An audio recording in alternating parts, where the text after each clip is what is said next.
Peptic ulcer disease एक ऐसा disease होता है जिस दौरान स्टमक के अंदर एंड डियोडेनम के अंदर, जो कि स्मॉल इंटेस्टाइन का पहला हिस्सा होता है, इन दोनों के अंदर अल्सर का फॉर्मेशन हो जाता है। स्टमक के अंदर पेप्सिन्स एंड गैस्ट्रिक एसिड होते हैं और ये दोनों के दोनों एसिड का मेन काम होता है फूड को डाइजेस्ट करना। ये दोनों एसिड काफी स्ट्रांग होते हैं जो हमारे स्टमक एंड इंटेस्टाइन को भी डैमेज कर सकते हैं। लेकिन हमारे स्टमक एंड इंटेस्टाइन के अंदर म्यूकोजल लाइनिंग होता है और ये म्यूकोजल लाइनिंग एक प्रोटेक्टिव लेयर की तरह काम करता है जो हमारे स्टमक एंड इंटेस्टाइन को किसी भी टाइप के एसिड डैमेज से बचा के रखता है। लेकिन अगर ये म्यूकोजल लाइनिंग डैमेज हो जाता है किसी की वजह से, तो हमारे स्टमक के अंदर एसिड के वजह से अल्सर होना चालू हो जाता है। पेप्टिक अल्सर का हम एक प्रॉपर डेफिनेशन समझ लेते हैं। Peptic ulcer disease is a chronic condition characterized by the formation of ulcers in the stomach or duodenum caused by increased pepsin and gastric acid secretion। जैसा कि अभी हमने देखा था कि पेप्टिक अल्सर डिजीज एक ऐसा क्रोनिक कंडीशन होता है जिस दौरान हमारे स्टमक के अंदर एंड डियोडेनम के अंदर अल्सर का फॉर्मेशन हो जाता है और ये अल्सर का फॉर्मेशन ज्यादातर पेप्सिन एंड गैस्ट्रिक एसिड के बढ़े हुए लेवल के वजह से हो जाता है। सो ये तो था introduction and definition about peptic ulcer disease. Hope आपको अच्छे तरीके से समझ गया होगा। नेक्स्ट हम aetiopathogenesis of peptic ulcer disease के बारे में समझ लेते हैं, यानी कि किसी भी इंसान को पेप्टिक अल्सर डिजीज किस वजह से होता है, इसके कॉजेज क्या क्या होते हैं, इसके बारे में डिटेल में समझ लेते हैं। The major causes of peptic ulcer include Helicobacter pylori infection, prolong use of NSAIDs, smoking, alcohol consumption and stress. Helicobacter pylori damage the mucosal layer of the stomach and stimulates acid production, while NSAIDs inhibit prostaglandin synthesis, leading to reduced mucus and bicarbonate secretion. As a result, the stomach or duodenal mucosa becomes more susceptible to acid and pepsin, causing inflammation, erosion, and ultimately peptic ulcer formation. Peptic ulcer disease का main cause होता है Helicobacter pylori infection. ये एक type का bacterial infection होता है।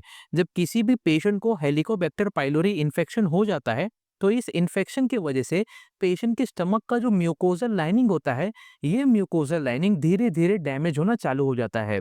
जैसे ही mucosal lining damage हो जाएगा, वैसे ही जो भी एसिड स्टमक के अंदर मौजूद है वो एसिड पेशेंट के स्टमक को डैमेज करना चालू कर देंगे और डैमेज होने की वजह से पेशेंट के स्टमक लाइनिंग के अंदर इन्फ्लामेशन हो जाता है और पेप्टिक अल्सर का फॉर्मेशन भी स्टार्ट हो जाता है। दूसरा मेन कॉज होता है प्रोलॉन्ग्ड यूज ऑफ एनसेड्स, यानी कि non steroidal anti inflammatory drugs. अगर कोई पेशेंट लंबे समय से non steroidal anti inflammatory drugs का कंजम्पशन कर रहा है, काफी समय से इसको कंज्यूम कर रहा है, तो इसके वजह से पेशेंट के बॉडी के अंदर प्रोस्टाग्लैंडिन का सिंथेसिस भी इनहिबिट होना चालू हो जाता है। जब पेशेंट के बॉडी के अंदर प्रोस्टाग्लैंडिन का सिंथेसिस इनहिबिट होगा, तो इसके वजह से पेशेंट के स्टमक के अंदर म्यूकस एंड बायकार्बोनेट का सीक्रेशन भी रिड्यूस होना चालू हो जाता है। जब पेशेंट के स्टमक के अंदर म्यूकस एंड बायकार्बोनेट का सीक्रेशन रिड्यूस हो जाएगा, तो इस वजह से पेशेंट का जो म्यूकोजल लाइनिंग है स्टमक का, वो भी धीरे धीरे डैमेज होना चालू होता है, जिस वजह से पेशेंट के स्टमक का जो लाइनिंग है उसमें इन्फ्लामेशन हो जाता है, इरोजन हो जाता है और आगे चलकर पेप्टिक अल्सर का फॉर्मेशन भी होना स्टार्ट हो जाता है। इसी के साथ साथ अगर कोई पेशेंट स्मोकिंग काफ़ी ज़्यादा कर रहा है, अल्कोहल का कंजम्पशन काफ़ी ज़्यादा कर रहा है या फिर पेशेंट काफ़ी ज़्यादा स्ट्रेस में रहता है, तो इस वजह से भी पेशेंट को पेप्टिक अल्सर डिजीज होने के चांसेस रहते हैं। सो ये तो था aetiopathogenesis of peptic ulcer disease. खूब आपको अच्छे तरीके से समझ गया होगा। नेक्स्ट हम clinical manifestation of peptic ulcer disease के बारे में समझ लेते हैं, यानी कि पेप्टिक अल्सर डिजीज के साइंस एंड सिम्टम्स क्या होते हैं, लक्षण क्या होते हैं, इसके बारे में डिटेल में समझ लेते हैं। Common signs and symptoms include burning और pain in the upper abdomen which may worsen after meals और at night. Other symptoms include nausea, vomiting, bloating, loss of appetite, heartburn and weight loss. In severe cases, ulcers may cause bleeding, which leads to vomiting of blood, और passing black टेरी stools. जब किसी patient को peptic ulcer disease हो जाता है तो उस दौरान पेशेंट का जो पेट का ऊपर वाला हिस्सा होता है यानी कि अपर एब्डोमेन के अंदर पेशेंट को बर्निंग फील होता है एंड उस हिस्से में पेशेंट को पेन होना भी चालू हो जाता है।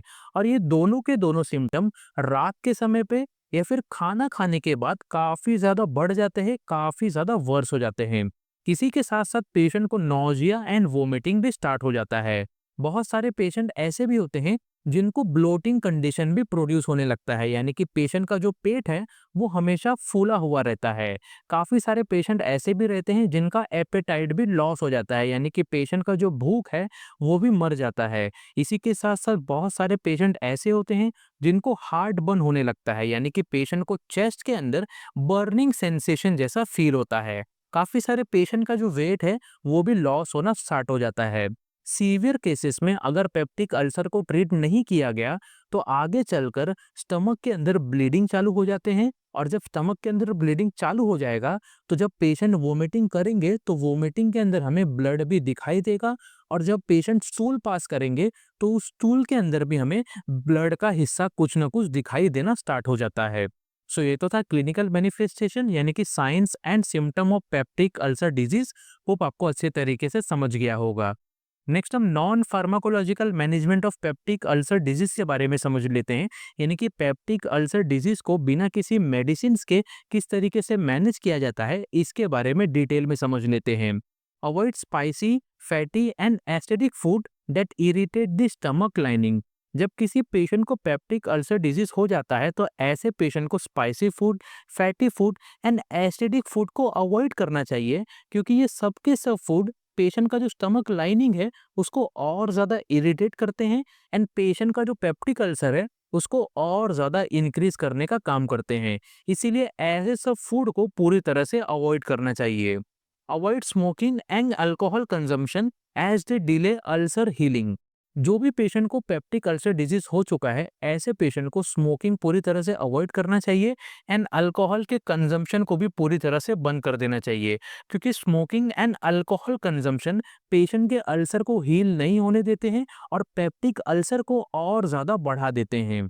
Manage stress through relaxation, yoga और मेडिटेशन। जैसे कि हमने इटियोपैथोजेनेसिस में देखा था कि पेशेंट को स्ट्रेस लेने की वजह से भी पेप्टिक अल्सर हो जाता है। इसीलिए जिन पेशेंट को पेप्टिक अल्सर है ऐसे पेशेंट को अपने स्ट्रेस को अच्छे तरीके से मैनेज करना चाहिए।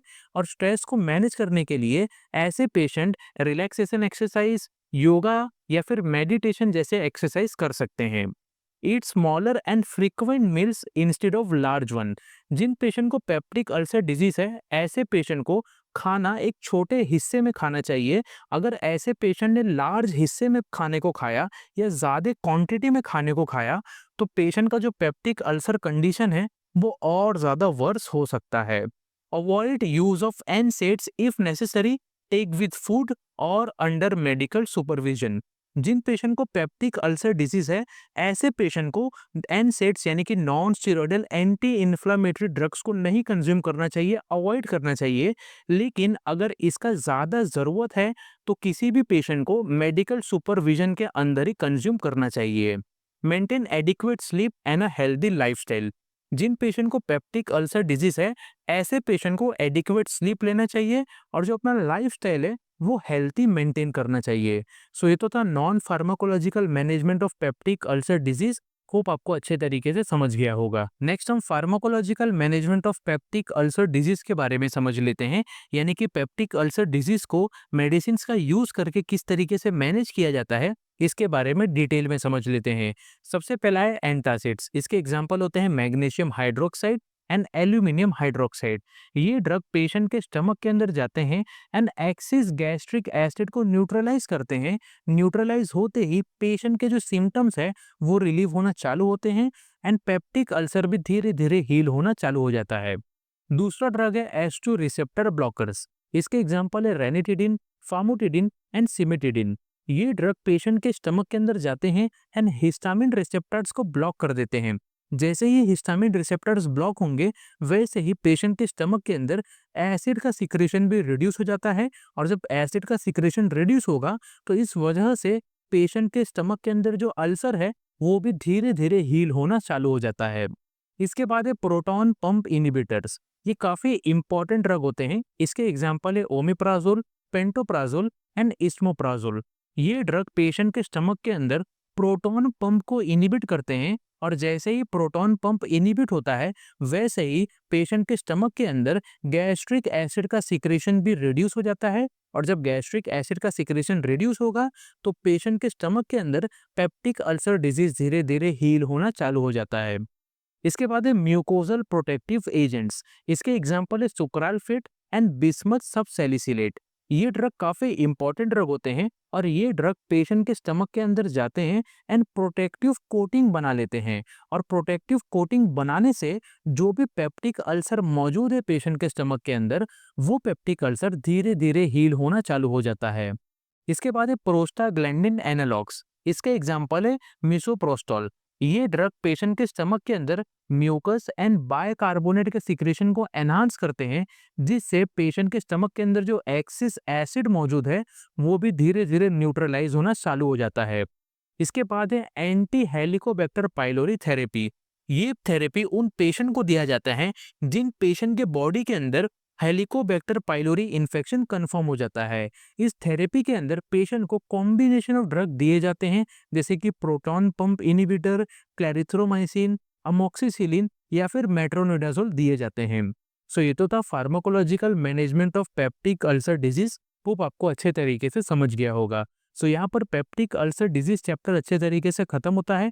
अगर आपको किसी भी टाइप का क्वेश्चन या फिर डाउट है, तो आप हमें कमेंट बॉक्स में पूछ सकते हैं।